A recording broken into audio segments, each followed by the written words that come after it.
எல்லோருக்கும் வணக்கம். நான் உங்கள் கோவிந்த். நான் AMFI registered mutual fund distributor and ஐஆர்டிஏயோட சர்டிஃபைடு இன்சூரன்ஸ் அட்வைசர். இன்றைக்கி பங்குச்சந்தையில் ஒரு குட் நியூஸை பார்த்துட்டு அதுக்கப்புறம் உள்ளே போகலாம். டிசிஎஸ் ரிசல்ட் வந்திருக்கு. டிசிஎஸ் ஒரு சூப்பரான ரிசல்ட் கொடுத்துருக்காங்க. நெட் ப்ராஃபிட் வந்துட்டு குவார்டர் ஆன் குவார்டர் 28% அப்பா இருக்குன்னு கொடுத்துருக்காங்க. ரெவன்யூ வந்துட்டு 70,000 கோடி ரெவன்யூ வந்திருக்கு. அது இல்லாமல் டிசிஎஸ் வந்துட்டு டிவிடெண்டும் அனௌன்ஸ் பண்ணியிருக்காங்க. இது எல்லாமே ரீசெண்ட் டேஸில் ஐடி பங்குகள்லாம் ரொம்ப ஃபாலோ இருந்தது. டிசிஎஸ் அதனோட உச்சத்திலிருந்து ரொம்பவே ஃபாலோ இருந்தது. அதோட பங்குதாரருக்கெல்லாம் இந்த நியூஸ் வந்துட்டு ஒரு நல்ல நியூஸாக இருக்கும். நாளைக்கு பங்குச்சந்தையில் டிசிஎஸ் என்ன மாதிரி ரியாக்ட் ஆகுதுன்னு பார்ப்போம். டிவிடெண்டும் அனௌன்ஸ் பண்ணியிருக்காங்க. அதுக்கப்புறம் முக்கியமான நியூஸ்னு பார்த்தீங்கன்னா, நேற்று வார் வந்துட்டு 2 வாரத்துக்கு ஸ்டாப் பண்ணியிருக்கோம். பர்மனெண்ட்டாக ஸ்டாப் பண்ணுறதுக்கான ப்ராசஸ் போயிட்டுருக்குன்னு பேசியிருந்தோம். நம்ம இந்த நியூஸ் இன்னும் முடியலை, பர்மனெண்ட்டாக ஸ்டாப் ஆகலை, அவேர்னஸாகவே இருப்போம் அப்படின்னு சொல்லியிருந்தோம். கரெக்டாக ட்ரம்ப் அவர்கள் என்ன சொல்லியிருக்காருன்னா, அந்த கோட்பாடுகளுக்கெல்லாம் விதிமுறைகளுக்கெல்லாம் எங்களுக்குள்ள அந்த அக்ரிமெண்ட் சைன் ஆகலை அப்படின்னா கட்டாயமாக திரும்பவும் வார் தொடர்றதுக்கான வாய்ப்பு இருக்குது. எங்களோட மிலிட்ரியை அது வரைக்கும் நாங்கள் ஈரானை சுற்றி தான் ஸ்டாப் பண்ணி வைப்போம் அப்படின்னு ஒரு நியூஸ் கொடுத்துருக்காரு. ஸோ அதனால் மார்க்கெட் இன்றைக்கி பார்த்தீங்கன்னா கொஞ்சம் மைனஸில் தான் ஓப்பன் ஆனிச்சு. நெகட்டிவில் தான் மார்க்கெட் முடிஞ்சிருக்குது. ஸ்மால் கேப் பங்குகள்லாம் பார்த்தீங்கன்னா ஓரளவுக்கு அதிகமாகவே இன்றைக்கி உயர்ந்திருந்தது. அந்த பங்குகளை பார்க்கலாம். மார்க்கெட் என்னவோ நெகட்டிவில் முடிஞ்சிருக்கு. ஓலா எலக்ட்ரிக் பார்த்தீங்கன்னா அரௌண்ட் 20% வரைக்கும் உயர்ந்திருக்கு. மீசோ 10% உயர்ந்திருக்குது. ஏத்தர் எனர்ஜி 7-8% உயர்ந்திருக்கு. ஜென்டெக் 5% உயர்ந்திருக்கு. ஏஞ்சலோன் 5% உயர்ந்திருக்கு. ஆனந்தரிதி 5% உயர்ந்திருக்குது. இந்த மாதிரி மிட் கேப் பங்குகள்லையுமே பார்த்தீங்கன்னாலும் சில பங்குகள் பிஹெச்இஎல் 5% உயர்ந்திருக்கு. வாரி எனர்ஜி 4%, பிஎஸ்சி 3%, இந்த மாதிரி நல்ல பங்குகள்லாம் ஓரளவுக்கு உயர்ந்ததை நம்மளால் பார்க்க முடியுது. நிஃப்டியில் பார்த்தீங்கன்னா ஹிண்டால்கோ 3% உயர்ந்திருக்கு. Bajaj auto 1%, BEL, doctor Reddy, NTPCL இவங்களாம் தலா 1.5% வரைக்கும் உயர்ந்திருக்கிறாங்க. அதே சமயம் நெகட்டிவ்லேயும் இருக்குது. IndiGo, Jio finance, LNT, Shriram finance, Airtel இவங்கெல்லாம் தலா 3%லேருந்து 2% நெகட்டிவில் முடிஞ்சிருக்கிறாங்க. நிஃப்டி பொறுத்த வரைக்கும் 220 புள்ளிகள் மைனஸில் வர்த்தகம் நடந்திருக்குது. க்ளோசிங் பார்த்தீங்கன்னா 23,775. என்எஸ்சியில் வர்த்தகம் நடக்கக்கூடிய 3,323 பங்குகளில் 1,573 பங்குகள் அட்வான்ஸ் டிக்ளைன், 1,670 பங்குகள் அன்சேஞ்சு 80, 52 வீக் ஹை தொட்ட பங்குகள் 59, 52 வீக் லோ தொட்ட பங்குகள் 11, அப்பர் சர்க்யூட் 164, லோயர் சர்க்யூட் 40. இங்கே அப்பர் சர்க்யூட்டும் 52 வீக் ஹை தொட்ட பங்குகளும் அதிகமாக இருக்கிறது. மார்க்கெட் ஒரு சென்டிமெண்ட்டாக பாசிட்டிவ் தான். இன்றைக்கி சென்செக்ஸ் பார்த்தீங்கன்னா 930 புள்ளிகள் 1.2% நெகட்டிவில் வர்த்தகம் முடிஞ்சிருக்கு. சென்செக்ஸில் BEL, power grid, NTPC, TCS, tech Mahindra, HCL tech இந்த பங்குகள்லாம் இன்றைக்கி ஒரு ப்ளஸில் வர்த்தகம் நடந்து முடிஞ்சிருக்குது. அடுத்து நீங்கள் இண்டெக்ஸ் வைஸ் பார்த்தாலும் பெரிய நெகட்டிவ்னு சொல்ல முடியாது. நேற்று பிஎஸ்சி அண்டு பேங்கிங் செக்டர்லாம் நல்ல வர்த்தகம் நடந்து முடிஞ்சிருந்தது. 5% உயர்ந்திருந்தது. இன்றைக்கி பேங்கிங் அண்ட் பிஎஸ்சி எல்லாமே 1.2% லோவில் வர்த்தகம் நடந்திருக்கு.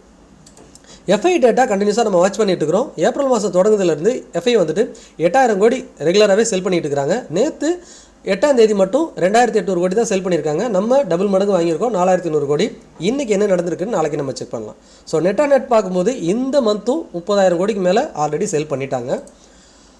இப்போ நம்மளோட நிஃப்டியோட சார்ட்டை பார்க்கலாம். நிஃப்டி நம்ம இந்த 24,000லேருந்து 24,500 ஒரு ஸ்ட்ராங் ரெசிஸ்டன்ஸ்னு பேசணும். நம்ம 24,000லேயே மார்க்கெட் ரிவர்ஸ் ஆகிடுச்சு. இப்போ 23,700 இருக்குது. மார்க்கெட் வந்து ஹையர் ஹை ஃபார்மேஷனில் தான் இப்போ மூவ் ஆயிருக்கு. பட் இந்த லோ வந்துட்டு ப்ரீவியஸாக இருக்கிற 22,200 பிரேக் பண்ணாமல் இது வரைக்கும் எந்த இடத்துல வேணால் மார்க்கெட் வந்து சப்போர்ட் இடத்துல அகைன் மேலே இந்த இடத்த பிரேக் பண்ணும்போது கம்பல்சரி நம்ம 100% நிஃப்டி வந்துட்டு புல்ரனுக்கு திரும்பிடுச்சுன்னு வச்சுக்கலாம். இதை நான் உங்களுக்கு லைன் சார்ட்டில் கன்வெர்ட் பண்ணி காட்டணும்னா இன்னும் பெட்டராக புரியும். இங்கே பார்த்தீங்கன்னா தெரியும், இந்த இடத்துல மார்க்கெட் லோயர் லோலே வந்துட்டு இருந்துச்சு இல்லையா. இப்போ ப்ரீவியஸ் ஐயா அந்த 23,300 உடச்சிருச்சு, ப்ரீவியஸ் ஐயா உடச்சிருச்சு. இப்போ வர லோ வந்துட்டு ப்ரீவியஸ் லோவாக கட் பண்ணக்கூடாது, அவ்வளோதான். புதுசாக பார்க்குறவங்களுக்காக தான் இதை ரெகுலராக நான் எக்ஸ்பிளைன் பண்ணுறேன், உங்களுக்கு ஈஸியாக புரியணுக்காக வேண்டியதான்.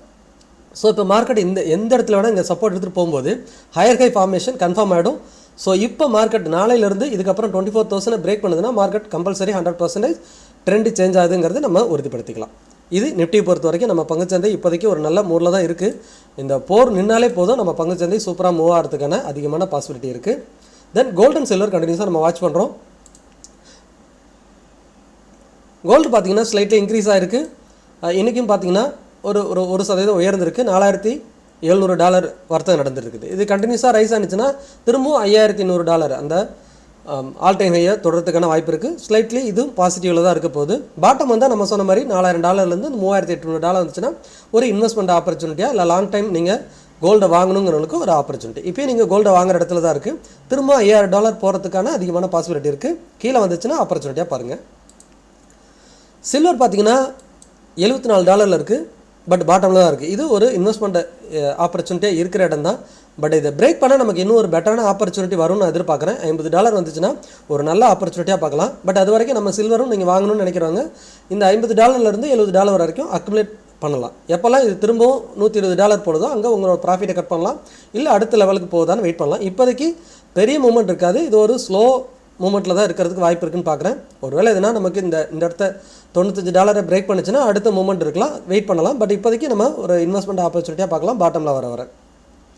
க்ரூட் ஆயில் ப்ரைஸ் வந்துட்டு அகைன் ஸ்லைட்லி இன்க்ரீஸ் ஆயிருக்கு. இப்போ நேற்று கிராஷ் ஆனதுக்கப்புறம் பார்த்தீங்கன்னா $90 வரைக்கும் வந்துட்டு இப்போ $100 தொட்டுட்ருக்கு. ஏன்னா திரும்பவும் அந்த வார் சுச்சுவேஷன் கண்டினியூ ஆகும், இந்த அக்ரிமெண்ட் சைன் ஆகலைன்னா போர் தொடர்றதுக்கு வாய்ப்பு இருக்கணுன்னே க்ரூட் ஆயில் வந்துட்டு திரும்பவும் இன்க்ரீஸ் ஆகிருக்கு.